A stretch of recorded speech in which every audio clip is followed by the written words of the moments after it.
Agricultores y de nuestro tradicional seminario de los martes.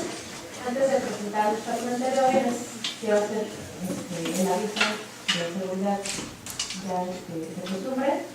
Entonces, ante una emergencia, la mitad del auditorio sale por las puertas correspondientes. Nosotros estamos aquí de este lado, estamos allá de este lado. Los que estamos cercanos a las puertas, ayudamos a abrir las puertas para poder desalojar de manera ordenada, sin gritar, sin correr, sin empujar. Les pedimos que silencien sus celulares, por favor. Y pues bueno, hoy tenemos una ponente especial. Patti es una contratación reciente en el instituto, entonces es una persona que sea parte de nuestra comunidad como académica. A pesar que Patti ha sido parte del instituto y de la comunidad aquí durante mucho tiempo. Patti hizo su licenciatura en la Facultad de Ciencias. Y su maestría y doctorado aquí en el instituto.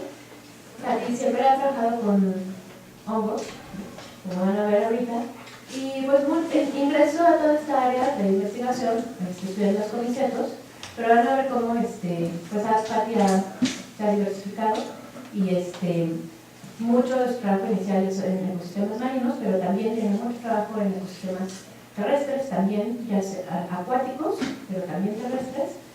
O sea, ya sea acuáticos marinos o de aguas continentales, como les llaman, ¿no? Y también terrestres. Entonces, Patti pues tiene una trayectoria amplia en términos de la microflora, ¿no? Ese término que es muy raro, pero bueno. Patti ha publicado en revistas internacionales y ya ha sido líder en esas publicaciones, incluidas PFA, Botánica Mexicana, muchas revistas especializadas en micología, en Genes, Genomes and Genetics también.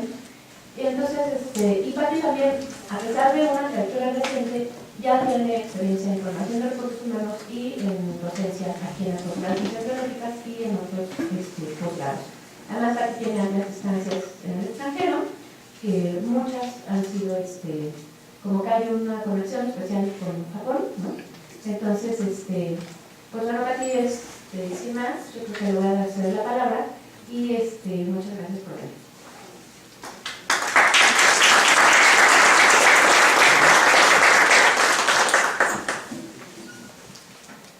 Bueno, muchísimas gracias, Ivalu, por la presentación, a los organizadores por la invitación también a participar en este seminario y a todos los presentes por haberse tomado el tiempo de venir a escucharme.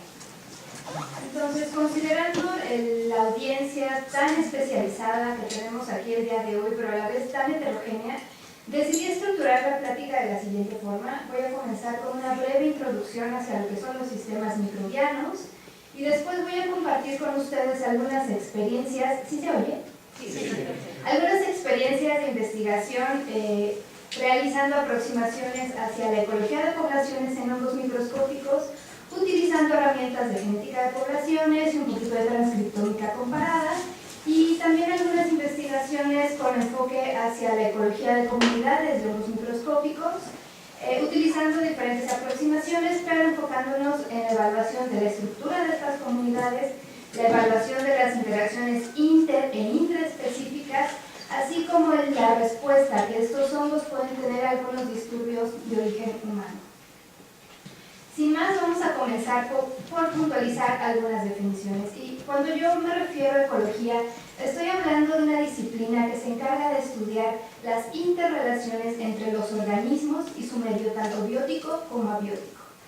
Entonces, cuando hablamos de ecología microbiana, pues se entiende que estamos hablando de una disciplina de reciente creación que se encarga de estudiar las interrelaciones de los microorganismos con su medio biótico y abiótico.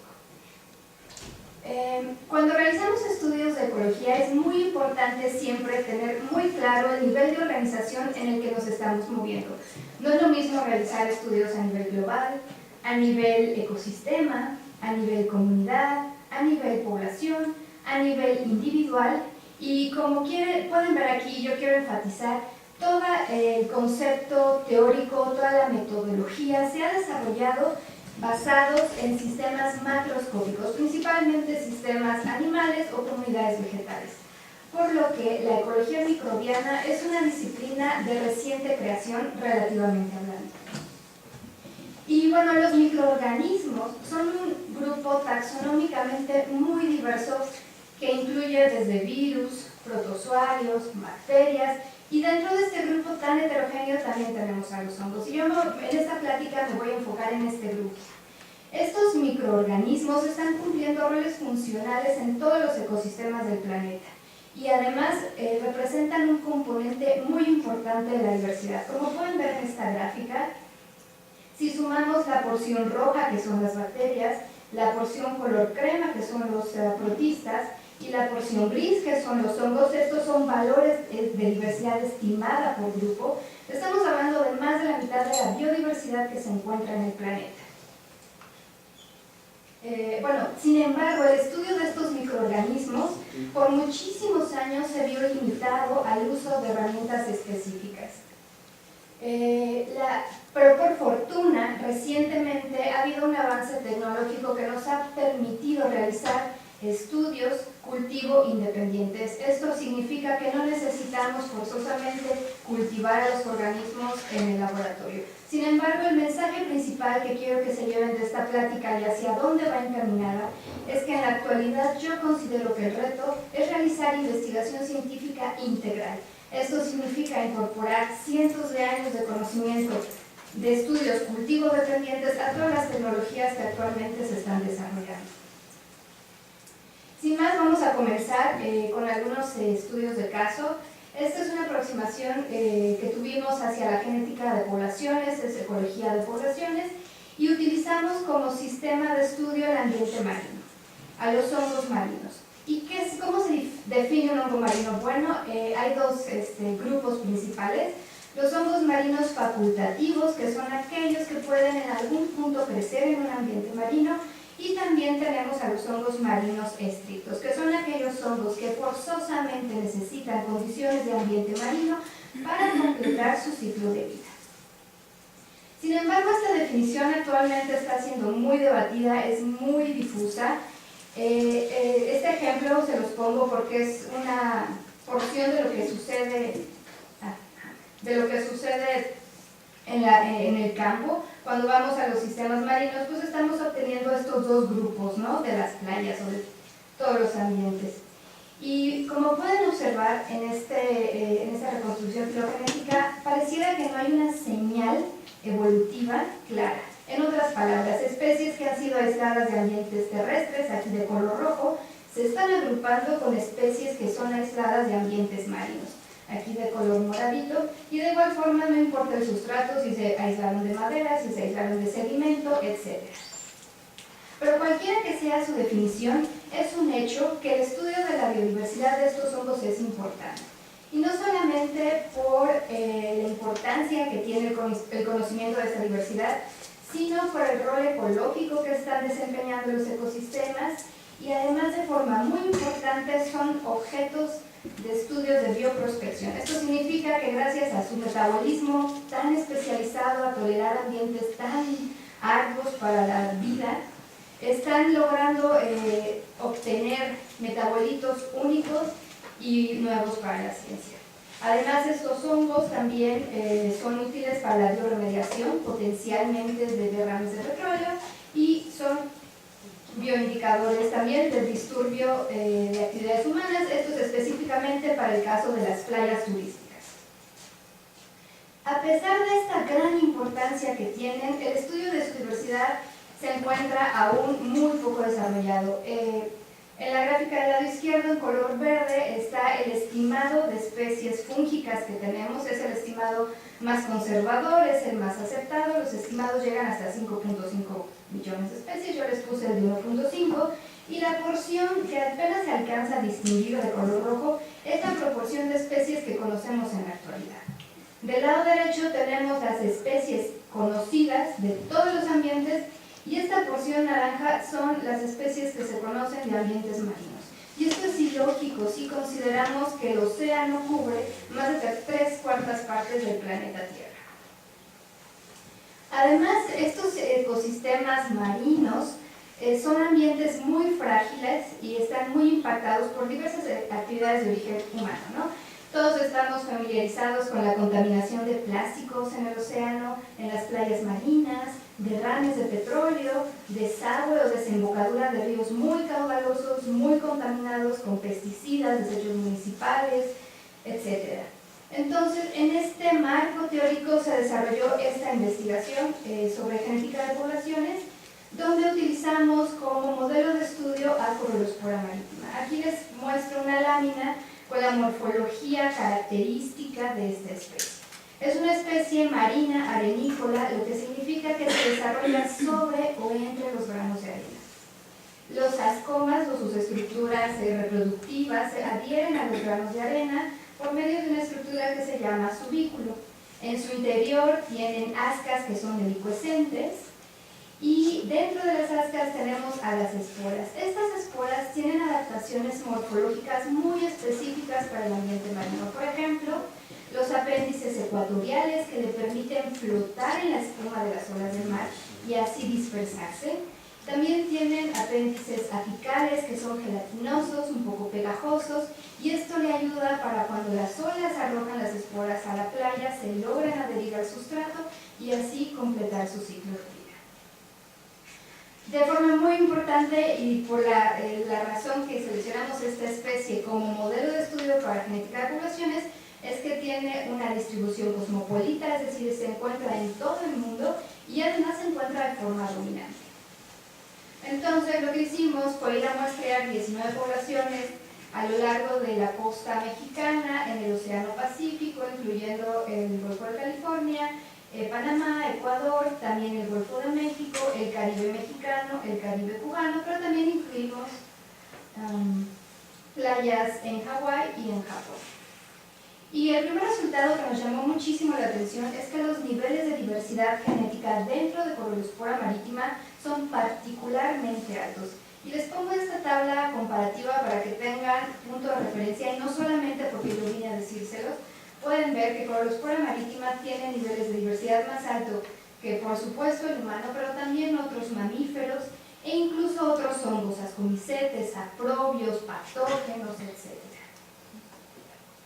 Pero cuando evaluamos o analizamos esta diversidad genética a nivel poblacional, nos dimos cuenta que hay sitios donde ciertamente es alta, pero también sitios donde la diversidad genética es muy baja.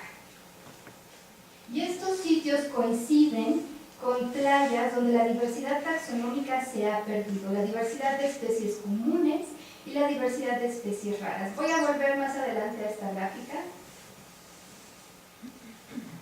Cuando evaluamos la distribución espacial de esta diversidad,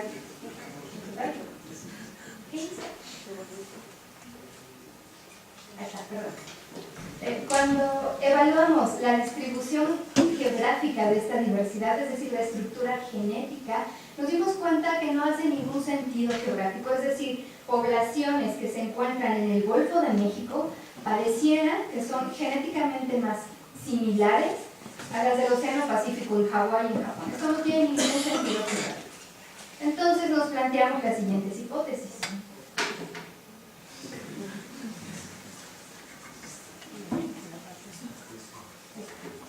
Es posible que haya dispersión transatlántica de estas esporas que les platiqué que tienen estos apéndices pegajosos, o quizás estamos hablando de linajes genéticos distintos, dígase ecotipos, especiación críptica, adaptaciones locales, etc.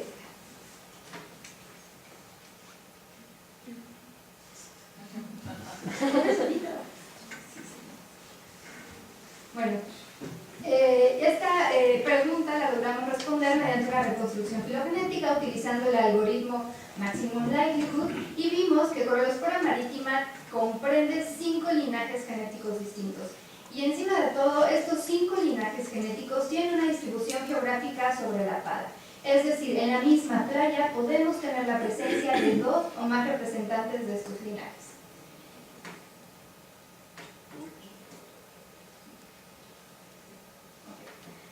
Cuando evaluamos las preferencias ambientales de estos 5 linajes, también encontramos que cada uno de estos linajes tiene alguna preferencia ambiental característica que refleja un poco el sitio, algún sitio de donde se obtuvo. Entonces quiero que esta idea la mantengan en su mente, esta idea de que las variables ambientales son importantes porque nos lleva al siguiente trabajo, donde mediante la herramienta de transcriptómica comparada quisimos evaluar la respuesta de estos hongos marinos a cambios en la salinidad. Entonces, para tener claro el marco teórico, necesitamos puntualizar. Las playas marinas representan un ecotono. Esto significa que las condiciones ambientales son muy variables. Condiciones ambientales como temperatura, como nutrientes y de forma muy importante la salinidad. Y la biodiversidad que habita en estas playas marinas pues está perfectamente adaptada a contrarrestar estos cambios que a veces son muy abruptos. Particularmente la salinidad es una variable ambiental que no solamente cambia de manera geográfica, es decir, en cada playa del mundo la salinidad es muy diferente y esto está dado por las tasas de precipitación, irradiación solar, evaporación, etc. Sino además en cada playa tenemos gradientes verticales, es decir, la salinidad no es la misma en la infraplaya que en la mesoplaya que en la supraplaya. También tenemos variantes estacionales y por supuesto que el efecto del humano también hace que esta salinidad varíe. Todos estos cambios van a afectar a las especies marinas que habitan en la playa. Entonces lo que nosotros hicimos fue, mediante un análisis de transcriptómica comparada, crecer el hongo Corolospora marítima en condiciones de salinidad similares a las del mar, condiciones de salinidad similares al agua dulce. Obtuvimos nuestras curvas de crecimiento, determinamos el punto idóneo para la extracción de RNA, se extrajo el RNA, se mandó secuenciar, hicimos el análisis de expresión diferencial y seleccionamos algunos cuantos genes candidatos de interés que después corroboramos su expresión diferencial por PCR tiempo real. Y estos son algunos de los resultados. Del lado izquierdo están las gráficas que representan el hongo cuando crece en condición de agua dulce y del lado derecho están las gráficas del hongo cuando crece en condición marina. Como pueden ver, efectivamente hay una expresión diferencial y principalmente está dada el hongo cuando crece en condición de agua dulce, está expresando genes asociados a la respuesta a estrés de localización extracelular, es decir, el hongo está sensando el medio ambiente. Muy diferente a cuando el hongo está creciendo en agua marina, que es lo más similar al ambiente en el que se ha desarrollado, se expresan genes asociados a la biosíntesis, es decir, al crecimiento activo. Y estos genes tienen una localización principalmente en la pared celular, pues claramente las citas se están elongando apicalmente. Seleccionamos, como ya les había mencionado, 7 genes que detectamos que se expresaban de forma diferencial en estas dos condiciones, 3 para condición de agua dulce y 4 para condición marina. Estos genes son moléculas osmoprotectoras reportadas también en otros microorganismos, pero también moléculas asociadas a la respuesta a estrés. Y lo que vimos con este análisis de PCR tiempo real es que efectivamente la expresión es diferencial y no solamente en el mismo individuo, sino que aquí incluimos réplicas biológicas, es decir, aislados de otras playas.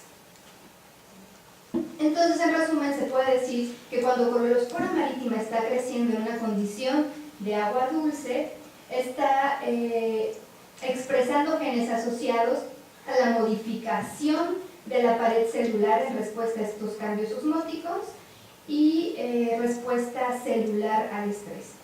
En cambio, cuando el hongo está creciendo en condición marina, la expresión de sus genes es principalmente encaminada hacia procesos de biosíntesis, es decir, de crecimiento, pero también detectamos estos genes asociados a la homeostasis osmótica que le permiten mantener la adaptación al medio marino. A continuación les voy a compartir otras experiencias en la aproximación a la estructura de las comunidades, también utilizando como sistema de estudio este grupo ecológico de hongos, que es muy importante ahorita puntualizarlos, los hongos marinos arenícolas, no les había mencionado, pero es un grupo ecológico no taxonómico de hongos microscópicos, son saprobios y habitan en las playas arenosas. Lo que hicimos en este estudio fue muestrear 12 playas a lo largo del litoral del Golfo de México. Cada una de estas playas tenía un nivel de impacto antropogénico distinto. Y lo que encontramos, regresamos a esta gráfica. Encontramos playas donde la diversidad es nula, la playa está dominada únicamente por colospora marítima. Pareciera que estas playas con gran impacto se ha perdido la diversidad de especies raras y especies comunes, pero también tenemos playas donde su estado de conservación era bastante bueno, más bien eran sitios prístinos, donde la estructura de las comunidades es más parecido a lo que uno esperaría. Los resultados están de acuerdo también. Estos son el índice de diversidad de Shannon y el patrón es el mismo, niveles de diversidad muy bajos y niveles de diversidad muy altos. Entonces, los niveles de diversidad bajos, nosotros nos dimos cuenta que coinciden con la presencia de desarrollos portuarios, desarrollos industriales y la desembocadura de ríos muy caudalosos que traen pesticidas y desechos municipales. Mientras que las playas o sitios donde la diversidad era alta coinciden con la presencia de ecosistemas adyacentes en muy buen estado de conservación. Y bueno, esto se relaciona porque en estos sitios en buen estado de conservación encontramos la evidencia de conectividad entre ecosistemas, es decir, encontramos especies típicas de manglar como Limicola levis o especies acuáticas de agua dulce como Naisina ornata. Entonces la presencia de estas especies nos puede estar hablando de la conectividad y esto promueve niveles altos de diversidad en las playas. También detectamos un brote infeccioso dado por el hongo fitopatógeno Lindra thalaceae. Este hongo en nuestro estudio apareció como el segundo más abundante y se ha reportado asociado a especies de Sargassum o de Thalassia testudinium. Entonces nuestros resultados sugieren que quizás hay un surgimiento de un brote infeccioso de dimensiones, virulencia y consecuencias aún no evaluadas, no era el objetivo de este estudio, en las poblaciones de Thalassia testudinium del sur del Golfo de México y ya hacia el Caribe. También logramos identificar algunos patrones de distribución por primera vez para México, especies con distribución amplia como Colospora marítima, restringida a la península de Yucatán como Arenalomyces triceptatus, asociadas a pasto marino, el fitopatógeno que les mencioné, y restringidas al estado de Veracruz como Colospora gracilis y Limicola levis. Cuando quisimos explorar la respuesta de estas especies a algunas variables ambientales, logramos identificar que efectivamente la temperatura, tal y como se ha reportado en otros estudios, ciertamente está modelando la distribución de estos organismos, pero la salinidad también es una variable muy importante y esto nos remite al trabajo que les acabo de presentar. Otro sitio donde se observó un patrón muy similar de pérdida de especies en playas muy impactadas es la isla de Cozumel. En este estudio se evaluaron playas turísticas y como pueden ver del año 2004 al año 2007 la tendencia es hacia la pérdida de diversidad y principalmente son especies raras las que estamos perdiendo. Y esto es muy grave si consideramos que estas especies están confiriendo servicios ecosistémicos que quizás no logramos obtener a través de especies dominantes o cosmopolitas, ¿no? Algo muy interesante en este estudio también fue el evaluar, por pura suerte, el efecto de disturbios de origen natural. Es decir, estas dos líneas verticales representan dos huracanes de categoría 4 y categoría 5, Emily y Wilma. Como pueden ver, después de los huracanes pareciera que el ecosistema logra recuperarse un poco y esto puede estar asociado con la relocación de nutrientes, el desplazamiento de especies dominantes que están acaparando todos los recursos, etc. Y este es el último ejemplo que traigo donde observamos el mismo patrón de pérdida de especies, pero para el litoral del estado de Tabasco. El litoral del estado de Tabasco es un sistema muy rico, sin embargo muy impactado. Y aquí observamos incluso que obtuvimos nuevos registros para el país, pero la diversidad es muy baja, alarmantemente baja en sitios impactados principalmente por industria petrolera, ¿no? Algo que logramos identificar y que voy a regresar a esto más adelante es que la estructura de las comunidades quizás está dada no solamente por las variables ambientales, sino por la competencia. Y esto nos remite un poco a la definición de nicho eltoniano. Si recuerdan, dice que la estructura de las comunidades y la diversidad biológica está modelada principalmente por las interacciones entre todos los miembros de la comunidad. A continuación les voy a presentar, cambiando totalmente de sistema, estos ya no son hongos marinos, otra aproximación hacia el estudio de la estructura de las comunidades fúngicas. Esto es más bien en un sistema oligotrópico y es en Cuatro Ciénegas. El Valle de Cuatro Ciénegas, como algunos de ustedes sabrán, es un sistema único, es oligotrópico, pero sin embargo es altamente biodiverso. Nosotros estudiamos 3 sistemas acuáticos, la becerra, Pozas Rojas y Churins. Algo muy importante de este sistema es que la comunidad bacteriana se tiene perfectamente caracterizada y sabemos que es una comunidad bacteriana muy agresiva con los forasteros. Tienen un enriquecimiento en sus genomas de genes asociados con la competencia y el antagonismo. Sin embargo, este sistema, que pareciera que es tan diverso, también está enmarcado en una problemática ambiental muy grave asociada con el recurso hídrico. Aquí les presento algunas imágenes del Churince antes, y este es el Churince hace menos de un año, donde muchas de las pozas ya se perdieron, ya se secaron, y esto es por la extracción del agua. Aquí arriba pueden ver los estromatolitos que ahora están completamente secos y expuestos a la intemperie.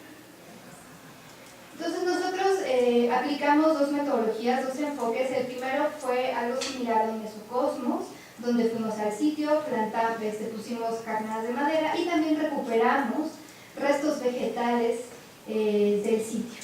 Toda esta parte se trabajó con los chicos del CBTA 21, fue como una actividad para incorporarlos a la ciencia. Y el segundo enfoque que aplicamos fue algo más tradicional, cultivo dependiente. El objetivo era obtener y recuperar todos los recursos genéticos para preservarlos ex situ y evaluarlos de forma más amplia a posteriori. Y estos son los resultados. Obtuvimos varios aislados, cientos de aislados que se agruparon en 37 otus.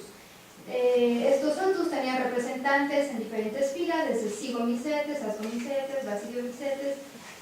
Y lo más importante es que si bien encontramos especies dominantes y ampliamente distribuidas, como pueden ver aquí, esta es la dominancia y este es el número de sitios en el que se encontraron, también encontramos muchísimas especies raras. Y estas especies raras estaban restringidas a únicos sitios, es decir, la diversidad en cada sitio sí es única. En cuanto al mesocosmos, lo que encontramos es que la comunidad fúngica lignocelulolítica, es decir, la que está degradando los restos de lignina o celulosa, está dominada por especies facultativas, no estrictas. También observamos que hubo una colonización preferente de los restos vegetales del sitio en relación a las carnadas de madera de pino que nosotros pusimos. Esto podría estar hablando de adaptaciones locales a la composición de lignina y celulosa de estos restos vegetales que no tienen nuestras carnadas de pino. Aquí les pongo un ejemplo para que se den idea de lo eficientes que son estos hongos degradando los restos vegetales. La primera imagen es al mes, la segunda imagen es a los 3 meses y después de 6 meses está prácticamente degradada esta ramita. Entonces estas cepas ya las están trabajando colegas en otras universidades porque aparentemente esto tiene una aplicación biotecnológica. Estos son los resultados de diversidad alfa. Les presento la diversidad rarefaccionada de Reinicialis. Es muy sencilla la interpretación de esta gráfica. Simplemente la línea verde representa el valor máximo y el valor mínimo de diversidad. La línea rosita o morada, que está generalmente en el centro, es la media de la diversidad observada y las bolitas azules es la diversidad observada posible. La forma de interpretar esta gráfica es que si la diversidad observada está sobre la media, sobre o por arriba de la media, podemos decir que el sitio es muy diverso. Y tal es el caso de Pozas Rojas. De forma contraria, si la diversidad observada está por abajo de esta media, podemos decir que el sitio tiene una diversidad baja, como es el caso del Churince 3. Esta poza en especial ya está seca prácticamente, entonces está muy sujeta a estos cambios asociados a la agricultura y a la extracción del agua. Cuando quisimos ver patrones de diversidad beta, es decir, cómo se comparten especies, el anidamiento y el recambio de estas especies, detectamos primero que el Churince se comporta como dos entidades ecológicas, Churince 2 y Churince 3, muy diferente al Churince 1. Y también logramos ver por medio del índice de Yacar, que no se basa en las abundancias, más bien es presencia-ausencia, que Pozas Rojas es un sistema completamente diferente. También quisimos modelar o explorar la estructura típica de las comunidades en cada sitio. Para eso seleccionamos los hongos dominantes y pudimos lograr describir la composición de las comunidades de hongos dominantes para cada sitio. Entonces, un poquito para recapitular, obtuvimos también especies de hongos con afinidad marina, y esto fue muy bonito porque, si recordamos, el Valle de Cuatro Ciénegas es un relicto del mar del Precámbrico, y muchísimas especies en otras filas de organismos tienen esta huella marina. Entonces también en los hongos estamos recuperando esta señal.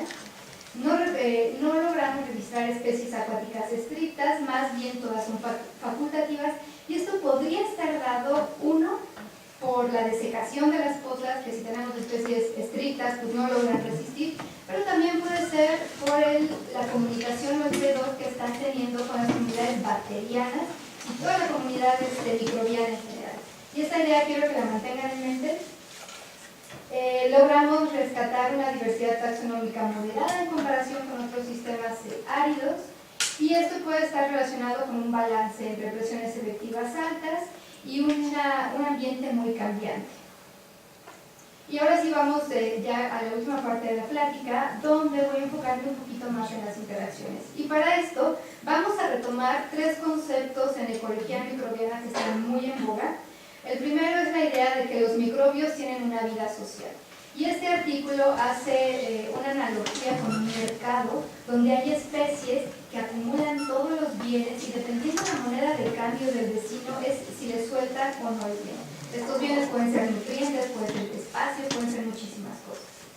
La segunda hipótesis de la reina roja está basada en este libro de Alicia a través del espejo, donde la idea es de que hay que estar en movimiento constante para mantenerse en el mismo sitio.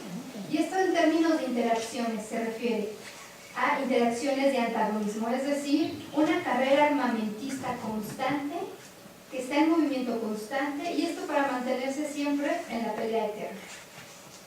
Y la última hipótesis es sobre la reina negra. Esto está basado en el juego de cartas, y la idea es completamente opuesta. Esta hipótesis se refiere a las relaciones de simbiosis, donde el resultado de estas relaciones tan estrechas de simbiosis nos lleva a una reducción en el tamaño de los genomas. ¿Por qué? Porque si el vecino está haciendo lo que yo ya no necesito hacer por mí, pues ya me deshago justamente de esos genes. Ese es el panorama general. Y en este marco nosotros decidimos explorar las relaciones de los hongos con otros miembros de la comunidad bacteriana en Cuatro Ciénegas. Estos son los primeros resultados sobre las interacciones entre los hongos en la comunidad fúngica únicamente. Este trabajo lo realizaron mis estudiantes de licenciatura, y les presento la tabla donde se resumen los resultados. Ese es el índice de antagonismo. Si es positivo, estamos hablando de una relación antagónica, y entre más alto es el valor, es más antagónica la relación. Como pueden ver, pues principalmente tenemos relaciones antagónicas, ¿no?, en los miembros de esta comunidad. Tal vez es más claro verlo de esta forma porque además probamos tres condiciones diferentes de nutrientes. La primera son condiciones de nutrientes muy pobres, parecido al Valle de Cuatro Ciénegas. La siguiente es un escenario donde hay muchísimos carbohidratos, y la última es un escenario donde hay mucho fósforo y nitrógeno. Estos dos elementos son limitantes también en el Valle de Cuatro Ciénegas. Y lo que vimos es que efectivamente las condiciones de nutrientes pueden afectar las relaciones entre algunos miembros de la comunidad. Sin embargo, principalmente estamos hablando de relaciones de antagonismo. Y la historia es muy diferente cuando la comparamos con las relaciones que están teniendo los hongos con las bacterias, estas bacterias que les platiqué que son tan peleoneras. También probamos diferentes condiciones de nutrientes. Es un medio donde les platicaba que es rico en fósforo y nitrógeno, el medio más pobre en nutrientes, similar a las condiciones de 4 ciénegas, un medio que favorece el crecimiento de hongos y un medio donde se favorece el crecimiento de las bacterias. Y de estas 4 gráficas representan el efecto de los hongos sobre las bacterias, y estas últimas 4 es el efecto de las bacterias sobre los hongos. Y lo que podemos ver aquí es que efectivamente las condiciones de nutrientes están afectando o cambiando el tipo de interacción que estamos teniendo. Y cuando las condiciones de nutrientes son similares a las de 4 ciénegas, tenemos principalmente cooperación. Olvidé decirles que el color azul representa cooperación y el color rojo representa antagonismo. Esta es una forma más gráfica, más visual de verla. Este es el escenario donde se favorecía el crecimiento de los hongos. Pueden ver que pasa el hongo prácticamente por encima de la bacteria. Este es el escenario donde se favorece el crecimiento de la bacteria y podemos ver una competencia por interferencia, es decir, por el espacio. Están las dos como empujándose constantemente. Aquí comienzan a bajar los nutrientes y este es el escenario donde no hay nutrientes prácticamente, que asemeja más las condiciones de 4 ciénegas. Y pueden ver que los hongos y las bacterias están creciendo juntos. Este es un detalle más, donde quizás se ve más claro cómo la colonia de la bacteria pareciera que sigue el crecimiento de las hifas del hongo. Pueden ver que se forman proyecciones digitiformes y aquí se ve a mayor detalle todavía cómo las células bacterianas tapizan las hifas de estos hongos. Entonces nos resultó muy interesante y seleccionamos a la especie de hongo y a la especie de bacteria que cooperaban de forma más concluyente y realizamos un perfil metabolómico. Lo que hicimos fue ver el perfil de la especie cuando crece en monocultivo, el hongo cuando crece en monocultivo y estos dos microorganismos cuando están en cocultivo. Y lo que vimos es que efectivamente aparecen compuestos o metabolitos secundarios nuevos. Y finalmente voy a compartir con ustedes un proyecto con el que estoy muy encariñada ahorita. Es el último ejemplo que traigo, no sé cómo fue el tiempo. Vamos a cambiar completamente de sistema. Ahora nos vamos a ir a un sistema también oligotrópico, pero de mar profundo. Entonces, aquí les resumo los estudios, todos los estudios que hay actualmente sobre la exploración de la diversidad de hongos en mar profundo. Pueden ver que son pocos. También pueden darse cuenta que se están principalmente agrupando en el mar, en las costas de la India, Japón, China, algunos en Europa, pero para México no tenemos nada. Bueno, esto hace algunos años. El fondo marino es el bioma más grande del planeta Tierra y es el menos explorado. Las condiciones ambientales son muy particulares, tenemos una presión hidrostática muy alta, temperaturas muy bajas, salvo en las ventilas hidrotermales, y la oscuridad es permanente. Esto significa que no hay fotosíntesis y no hay producción primaria porque los rayos del sol simplemente no llegan hasta el fondo. Por lo tanto, es un sistema oligotrópico, es decir, muy reducido en nutrientes. Por lo tanto, toda la comunidad de organismos que viven en el fondo del mar dependen de la precipitación de la materia orgánica de los niveles superiores de la columna de agua. Y esto es una paradoja porque a pesar de que hay tan poquita diversidad, tan poquitos nutrientes, hay muchísima diversidad y esto es para muchos grupos de organismos. Particularmente para los hongos, aún no se conoce del todo, apenas están empezando a explorar estas comunidades, por lo tanto no sabemos bien cuál es su rol ecológico. Sin embargo, sabemos que todas las especies que se han recuperado son especies que conocemos del medio terrestre y son saprobios. Y bueno, se asume que estos hongos quizás están degradando lo que se conoce como nieve marina y es la precipitación de los nutrientes, ¿no? Aquí les pongo unas imágenes porque, pues sí, parece nieve. Estos hongos del mar profundo tienen adaptaciones, se ha estudiado muy poco, pero se ha encontrado que tienen adaptaciones. Aquí pueden ver las hifas de Aspergillus terrus que se obtuvo del fondo del mar, cómo están como infladas. en comparación con una cepa terrestre. Pero algo muy interesante es que los conidios de estos hongos no germinan si no están en condiciones de mar profundo. Esto es pocos nutrientes, temperaturas bajas, las presiones hidrostáticas altas, ausencia de luz solar y pHs principalmente ácidos, ¿no? Entonces la primera pregunta es, ¿los hongos del fondo del mar son especies terrestres adaptadas? No sé. De hecho no conozco un solo grupo que esté tratando de responder esa pregunta todavía. Pero bueno, la diversidad hasta la fecha que se ha registrado, y todos los micólogos presentes no me van a dejar mentir, son especies típicamente terrestres. Tenemos Rhodotorula, Aspergillus, Cladosporium, Penicillium, Alternaria, Fusarium, etcétera, etcétera. Todos son géneros típicamente terrestres. Pero lo que se ha detectado es que estos hongos de mar profundo, en comparación con sus parientes terrestres, producen una cantidad impresionante de metabolitos secundarios nuevos. A los menos de 20 años de estudio de estos hongos se han logrado describir cerca de 180 metabolitos secundarios nuevos, con una aplicación en la industria farmacéutica como anticancerígenos, como antibióticos para combatir cepas ya resistentes, antivirales, etc. Pero estos hongos están habitando, particularmente para el litoral mexicano, un sistema muy amenazado por la actividad de la industria petrolera mexicana y la de las transnacionales. Y eso nos recuerda un poco, ¿no?, que esta industria petrolera, a pesar de que deja una derrama económica impactante en nuestro país, pues también está asociada a severos problemas ambientales. Y tenemos el ejemplo del 2010 del Deepwater Horizon. Recordarán que fue un derrame de petróleo muy grande, sonó en todo el mundo y fue una catástrofe ambiental. Por fortuna, sacando lo bueno de esta catástrofe, había un estudio en curso cuando sucedió este derrame de petróleo. Entonces, en esta gráfica tomada de este estudio, del lado izquierdo está la composición de las comunidades de mar profundo antes del derrame, y del lado derecho es cómo cambiaron después del derrame. Entonces podemos notar que hubo un cambio muy notorio asociado con los hongos, ¿no? Los hongos fueron capaces de proliferar, fueron exitosos en esta condición, mientras que otros organismos simplemente desaparecieron.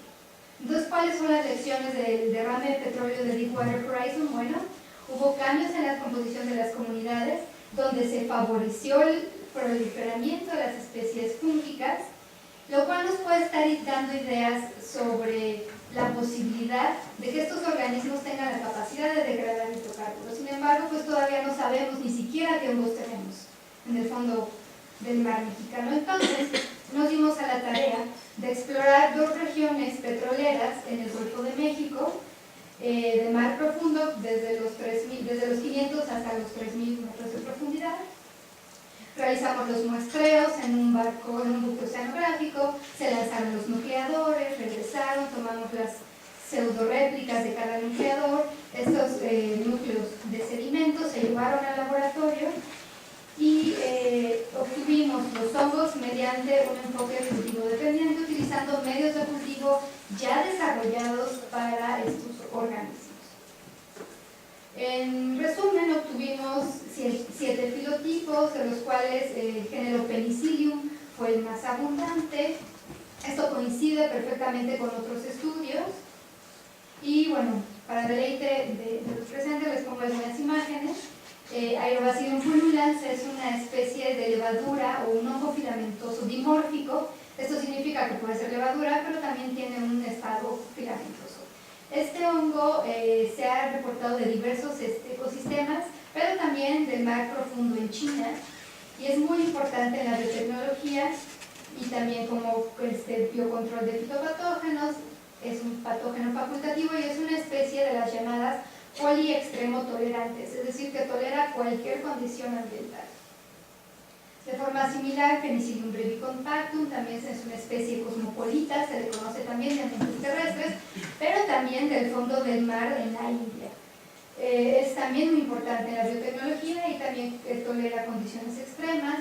Phyalocephala es una especie también cosmopolita, se ha reportado que causa enfermedades en crustáceos y principalmente se le conoce como endófito y parásito. Y bueno, Penicillium y estas dos especies de Cladosporium también tienen afinidad a otros linajes genéticos que se han obtenido del mar profundo. Pero lo que hicimos con estos hongos fue primero probarlos en un bioensayo de tolerancia a la presencia de hidrocarburos. Esto es, crecerlos bajo distintas concentraciones de hexadecano y hexadeceno. Y por supuesto también tuvimos un punto de referencia que era un control. Y los resultados de este experimento fueron muy interesantes porque logramos identificar especies que tienen una mayor tolerancia a los alcanos sobre los alquenos. La línea de color negro es el control y cada color es cada hidrocarburo y la intensidad de la línea corresponde a la concentración en la que se probó el hidrocarburo. También obtuvimos especies que tienen una mayor tolerancia a los alcanos en concentraciones altas, pero los alquenos los prefieren en concentraciones bajas. Tuvimos especies que prefieren ambos hidrocarburos en concentraciones bajas, algunos que prefieren de forma muy interesante ambos hidrocarburos de forma alta, incluso crecen mejor que el control. Y por supuesto también obtuvimos especies que la sola presencia de estos hidrocarburos era tóxica y letal y se murieron. Entonces las especies que fueron tolerantes a la presencia de estos hidrocarburos las pasamos a un bioensayo para evaluar la degradación de estos hidrocarburos. Lo que hicimos fue crecer los hongos en un medio mineral donde la única fuente de carbono era la mezcla de hexadecano y hexadeceno en la máxima concentración en relación con un control al que no se le agregaron los hidrocarburos. Bueno, esto es una forma muy visual de ver los resultados. Todos los hongos que probamos fueron capaces de crecer, es decir, formar biomasa, utilizando como única fuente de carbono estos dos hidrocarburos. Y esto fue sobrellevable incluso a largo plazo. Aquí pueden ver a los 20 días. Y aquí les muestro la gráfica de peso seco. Las barras naranjas son los tratamientos y las barras azules son los controles. Y pueden ver que todos los hongos crecieron muy bien, degradando estos hidrocarburos. Y aquí hago énfasis en el número 4 porque es el hongo que en el bioensayo de tolerancia prefería concentraciones muy altas de hidrocarburos, y aquí vimos que además tiene la capacidad de bioemulsificar esos hidrocarburos. Y la emulsificación es una característica muy preciada para la bioremediación. Entonces seleccionamos esta cepa para realizar un análisis de transcriptómica comparada para evaluar y detectar, identificar los genes que está utilizando este hongo para degradar los hidrocarburos. Aquí les presento un resumen sobre el estado de nuestros datos ahorita. Y bueno, aquí pueden ver que más del 70% de nuestros datos se alinea perfectamente con proteínas ya reportadas en las bases de datos. Y este es un resumen muy general, donde pueden ver que efectivamente hubo una expresión diferencial entre el control de este lado y nuestros tratamientos, es decir, el hongo cuando está utilizando los hidrocarburos como fuente de carbono.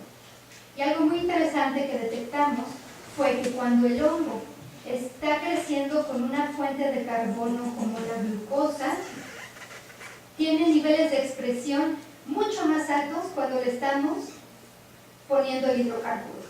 Entonces, ahorita lo que estamos haciendo es trabajar en la notación funcional de estos genes para seleccionar una cartera de genes candidatos y probarlos más a futuro.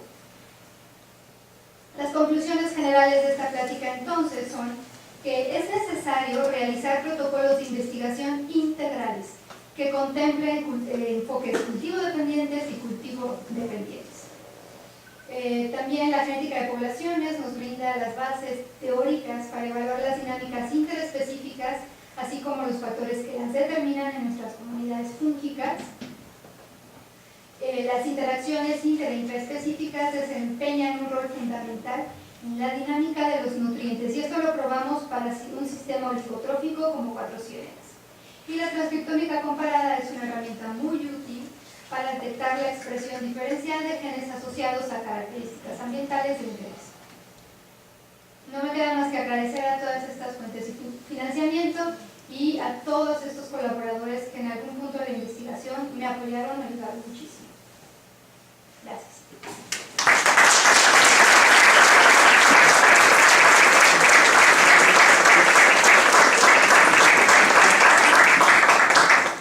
Gracias, Pati. Bueno, tenemos tiempo para preguntas, entonces, Atilano y después. Sí, Pati, bueno, evidentemente felicidades por la excelente conferencia.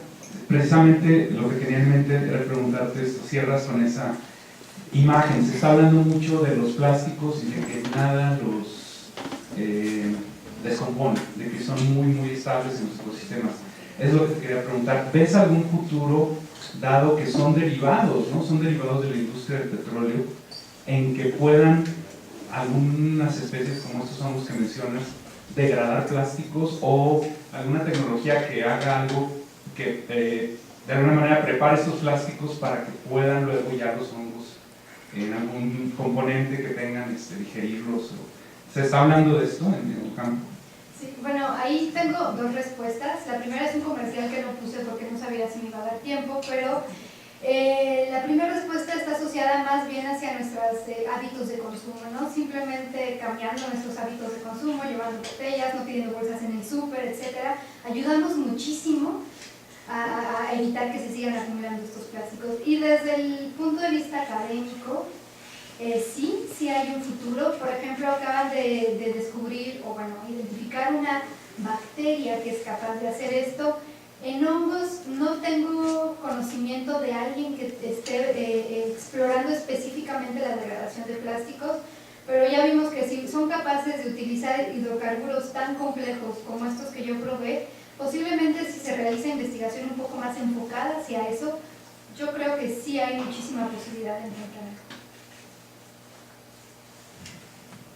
Buenos días. Yo tengo una pregunta respecto al término arenícola. Me llama mucho la atención. De hecho, no había escuchado para una comunidad fúngica adaptada a las arenas, llaman los arenícolas, y al final de cuentas están degradando lignina o celulosa de los restos que justamente llegan de crustáceos o otros cereales, otros organismos. ¿A qué tan propio es llamarlos arenícolas? El término arenícola se refiere que habita sobre o entre los granos de arena.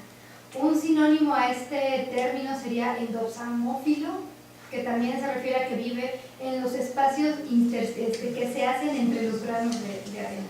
Entonces, este término no se refiere a de dónde obtiene los nutrientes, sino dónde se está desarrollando el hongo. Okay, entonces, si hay una comunidad fúngica adaptada a las arenas. Estos hongos solamente se encuentran ahí. Y entonces quiere decir que donde haya arena va a haber presencia de esta comunidad fúngica, o sea, pensando en ríos, pequeños. Donde hay arena y es un ambiente marino. Gracias. Pati, me uno a las felicitaciones, muchas gracias por tu plática. A lo mejor ya estás enterada, pero si no te lo comento, hay un proyecto muy grande, muy importante ahorita en la UNAM con colaboración con el CICESE. Esto lo sé porque una amiga mía está liderándolo, sobre cuestiones de metagenómica en agua profunda y todo esto. Si ya lo sabes, que bueno, si no te pongo en contacto con mi amiga, es una investigadora del Instituto de Biotecnología, la conozco desde hace mucho tiempo, pero sé que está liderando ese proyecto y seguramente tu aportación sería tremendamente importante. Sí, gracias, sí. De hecho, esta parte, la última parte con la que se desarrolló en el marco del proyecto se llama SIGO y es parte de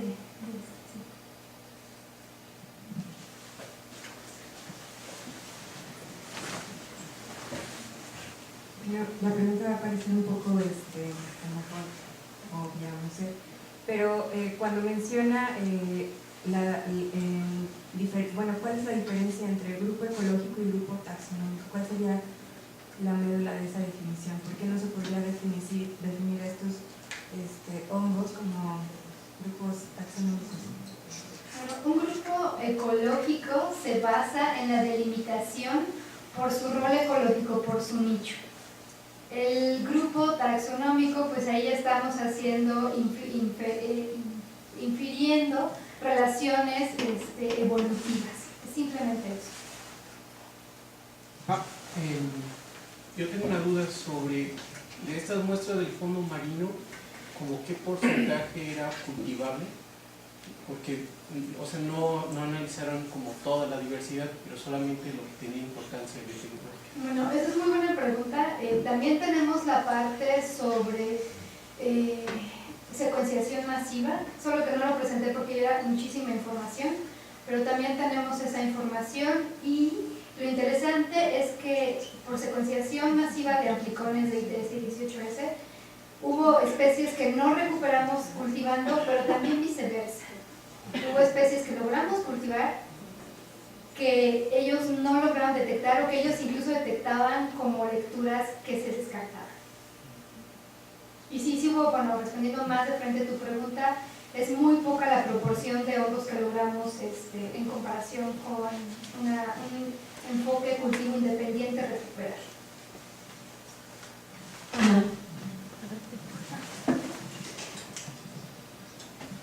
Muchas gracias por tu plática, Pati. Me llama la atención una de tus conclusiones donde dices que las bases teóricas de la genética de poblaciones te ayudan a la diferenciación interespecífica. Y no sé, bueno, si exactamente en qué estás, ¿ves? A las dinámicas interespecíficas. Y dado que pues, la genética de poblaciones es un desarrollo interespecífico, me gustaría saber a qué te refieres o cómo lo Ahí me refiero inter e intraespecífico a nivel poblacional, o sea, entre diferentes poblaciones y dentro de cada población. Ya. Fernando. Sí. Pati, felicidades, muy interesante e importante sin duda tus proyectos. Me llama mucho la atención, yo quiero preguntarte, ¿es fácil o es difícil la identificación taxonómica de los hongos marinos en una playa del Pacífico, por ejemplo, con estos criterios morfológicos? Y ¿cómo cuántas especies puedes encontrar en una de estas playas? Y finalmente, en el caso de Cuatro Ciénegas, ¿ya pudieron también datar desde el punto de vista filogenético la edad de los hongos que están estudiando? Okay. La primera pregunta sobre la facilidad de determinar taxonómicamente estos hongos es no, ciertamente sí se requieren expertos, gente que esté dedicada desde los inicios de su formación y en cuerpo y alma de la taxonomía. Son cosas un poco bastante complejas, incluso con los datos que tenemos ahorita, por ejemplo, el ejemplo de Coriospora marítima, con toda esta morfología pues encontramos 5 linajes dentro de una sola especie. Esa es la primera. La segunda... Sí, de que como cuántas especies. ¿Cuántas especies? Pues depende mucho de la playa y depende mucho del estado de conservación, si hay sistemas adyacentes, si hay algún desarrollo portuario, industrial, etcétera. Pero en general por playa, el sitio donde mayor número de especies en mi experiencia visto es en Baja California, en la Baja, y son cerca de 27 especies en Playa Hermosa. Y sobre datar los hongos de Cuatro Ciénegas no lo hemos hecho. Gracias. Sí. Bueno, pues con eso concluimos el seminario de hoy. Va a haber café y galletas si quieren conversar más con Pati. Y les recordamos que la próxima semana